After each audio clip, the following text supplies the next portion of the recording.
एक बार फिर हम आप सभी के लिए एक नई वैकेंसी के बारे में जानकारी लेकर आए हैं। यह वैकेंसी बिहार एग्रीकल्चर डिपार्टमेंट की तरफ से निकाली गई है। ब्लॉक लेवल पर इसमें आपको जॉब बिहार के ही किसी ब्लॉक में दी जाएगी। हम इस वैकेंसी से जुड़ी apply date, age limit, application fee, post details, education qualification, pay scales, इन सभी के बारे में पूरी जानकारी देंगे। तो अगर आप भी इस वैकेंसी के लिए फॉर्म अप्लाई करना चाहते हैं तो जानकारी को ध्यानपूर्वक सुनिए और वीडियो में लास्ट तक बने रहिए ताकि फॉर्म अप्लाई करते टाइम आपसे कोई भी मिस्टेक ना हो। तो चलिए जानते हैं सबसे पहले इस वैकेंसी से जुड़ी अप्लाई डेट के बारे में। इस वैकेंसी के लिए फॉर्म अप्लाई स्टार्टिंग 15 जनवरी 2024 से होगा और इसका फॉर्म ऑनलाइन के माध्यम से अप्लाई होगा।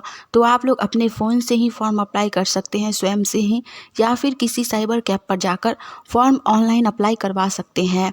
और इसका लास्ट अप्लाई डेट है 28 जनवरी 2024। तो जिनको भी फॉर्म अप्लाई करना है वो लोग 15 जनवरी से लेकर 28 जनवरी के बीच में कभी भी इस वैकेंसी के लिए फॉर्म अप्लाई कर सकते हैं। नेक्स्ट इसके बाद हम लोग जानेंगे इस वैकेंसी से जुड़ी एप्लीकेशन फ़ी यानी कि आवेदन शुल्क के बारे में। इस वैकेंसी में एप्लीकेशन फ़ी जाति वर्ग के अनुसार अलग अलग रखी गई है। सबसे पहले हम लोग जानते हैं जनरल और अदर स्टेट के कैंडिडेट के बारे में। इनके लिए एप्लीकेशन फ़ी 750 रुपया रखा गया है। नेक्स्ट है SC ST, फीमेल और दिव्यांग यानी कि जो विकलांग होते हैं उनके लिए, इन सभी के लिए एप्लीकेशन फ़ी मात्र 200 रुपया रखा गया है।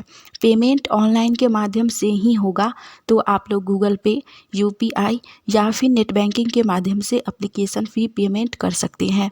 फीमेल आप लोग फॉर्म अप्लाई ज़रूर कीजिए क्योंकि आपके लिए एप्लीकेशन फ़ी बहुत ही कम रखी गई है। इसके बाद हम लोग जानेंगे इस वैकेंसी से जुड़ी एज लिमिट यानी कि आयु सीमा के बारे में। इस वैकेंसी में जाति वर्ग के अनुसार एज लिमिट में छूट दी गई है। सभी वर्गों के लिए मिनिमम एज यानी कि न्यूनतम उम्र 21 वर्ष रखी गई है। मेल कैंडिडेट के लिए मैक्सिमम एज यानी कि अधिकतम उम्र 37 वर्ष रखी गई है जनरल के लिए। उसके बाद BC, EBC और फीमेल, इनके लिए एज लिमिट में 3 वर्ष की छूट दी गई है, इसीलिए इनका मैक्सिमम एज 40 वर्ष है। और SC ST को 42 वर्ष एज लिमिट रखी गई है। एज लिमिट में महिलाओं को छूट दी गई है, तो आप लोग फॉर्म अप्लाई ज़रूर कीजिए क्योंकि अगर आपका एज 42 वर्ष तक है तो भी आप लोग इस वैकेंसी के लिए फॉर्म अप्लाई कर सकते हैं। इसके बाद हम लोग जानेंगे इस वैकेंसी से जुड़ी पोस्ट डिटेल्स के बारे में। इस वैकेंसी में अलग अलग कैटेगरी में बहुत सारा पोस्ट रखा गया है। सबसे पहला है बिहार कृषि विभाग कैटेगरी 1 यानी कि कोटि 1, इसमें टोटल 155 पोस्ट है। दूसरा है कैटेगरी 2, इसमें टोटल 19 पोस्ट है। उसके बाद है कैटेगरी 5, इसमें टोटल 11 पोस्ट हैं। और लास्ट है कैटेगरी 1, इसमें टोटल 886 पोस्ट है।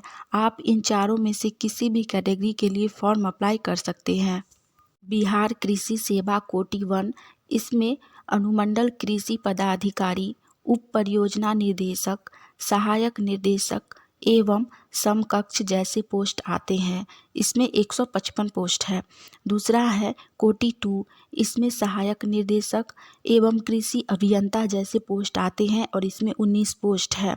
कोटि 5, इसमें पौधा संरक्षण सहायक निर्देशक जैसे पोस्ट आते हैं और इसमें 11 पोस्ट है। और लास्ट है बिहार कृषि अधीनस्थ सेवा कोटि 1, इसमें प्रखंड कृषि पदाधिकारी एवं समकक्ष जैसे पद आते हैं और इसमें 866 पोस्ट है। तो आपको जिन पोस्ट के लिए फॉर्म अप्लाई करना है आप इसमें से किसी भी पोस्ट के लिए फॉर्म अप्लाई कर सकते हैं। इसके बाद हम लोग जानेंगे इस वैकेंसी से जुड़ी पे स्केल्स यानी कि पर मंथ सैलरी के बारे में, यानी कि मासिक वेतन के बारे में। इस वैकेंसी में आपको लेवल 9 के अकॉर्डिंग प्रति माह 34 से 35 हज़ार रुपये सैलरी दी जाएगी। साथ ही इस पोस्ट में प्रमोशन होने के बाद आप लोगों को सैलरी बढ़ा भी दी जाएगी। यह ब्लॉक लेवल वैकेंसी है, कृषि विभाग की तरफ से ब्लॉक लेवल वैकेंसी आई है। तो आपको इसमें जॉब भी अपने ही ब्लॉक में या फिर बिहार में ही किसी ब्लॉक में होगा। तो जो भी लोग बिहार से है वो लोग फॉर्म अप्लाई करते हैं तो उनके लिए यह बहुत ही अच्छी बात है कि उन्हें अपने ही राज्य में रोजगार मिल जाएगा। तो जो भी लोग एलिजिबल रहिएगा वो लोग इस वैकेंसी के लिए फॉर्म अप्लाई ज़रूर कीजिएगा। अगर आपको यह जानकारी अच्छी लगी तो वीडियो को लाइक कीजिए। साथ ही अगर आप लोग आने वाली ऑनलाइन या ऑफलाइन सभी प्रकार की वैकेंसी की जानकारी अगर सबसे पहले चाहते हैं तो आप सभी का अपना channel India number 1 GK GS को सब्सक्राइब करके नोटिफिकेशन ऑन कर लीजिए, ताकि हम जैसे ही एक नई वैकेंसी की जानकारी लेकर आए तो वो सबसे पहले आप तक पहुँचे और आप उस वैकेंसी के लिए फॉर्म अप्लाई करके जॉब की तैयारी कर सके। चलिए लास्ट हम लोग जानते हैं इस वैकेंसी से जुड़ी एजुकेशन क्वालिफिकेशन यानी कि शैक्षणिक योग्यता के बारे में, एलिजिबिलिटी क्राइटेरिया के बारे में। इसमें शैक्षणिक योग्यता स्नातक पास रखी गई है, जिसमें आप लोगों का स्नातक एग्रीकल्चर से होना चाहिए यानी कि कृषि विज्ञान से होना चाहिए, तो ही आप इस वैकेंसी के लिए फॉर्म अप्लाई कर सकते हैं। तो जो भी लोग एलिजिबल हैं वो लोग इस वैकेंसी के लिए फॉर्म अप्लाई ज़रूर कीजिए। साथ ही इस वैकेंसी के लिए मेल और फीमेल दोनों ही कैंडिडेट फॉर्म अप्लाई कर सकते हैं। चलिए आज के लिए इतना ही। मिलेंगे आप सभी से फिर से एक नई वैकेंसी की जानकारी के साथ। जय हिंद।